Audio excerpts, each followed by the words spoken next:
আমরা যারা হানাফি মাসলাক অনুসরণ করি আমরা আহলে হাদিসদেরকে হক মনে করি, তবে তাদের সাথে কিছু মাসআলায় আমাদের দ্বিমত আছে। মাসআলায় দ্বিমত থাকলেই কি কাউকে নাহক বলা যাবে? এটা ইসলামের রীতি নয়। ছোটখাটো কারণে কাউকে ইসলাম থেকে বের করে দেয়া এটা ইসলামী রীতি নয়।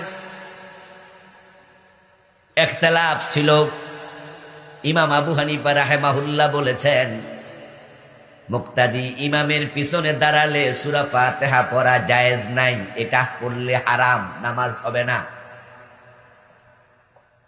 এই জন্য আমরা এই যে মাগরিবের নামাজ কিছুক্ষণ আগে পড়লাম, আমরা যারা হানাফি মাযহাব ফলো করি আমরা কি সূরা ফাতিহা পড়ছি? ইমাম পড়ছে, আমরা চুপ করে খাড়া রইছি। আবার ইমাম শাফি রাহিমাহুল্লাহ ফতোয়া দিয়েছেন ইমামের পিছনে সূরা ফাতিহা পড়িতেই হবে, না পড়লে নামাজ বাদ।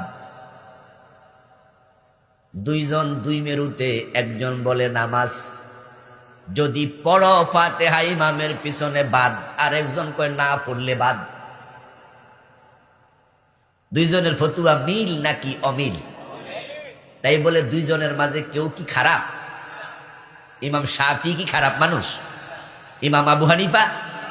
দুইজনই ভালো মানুষ।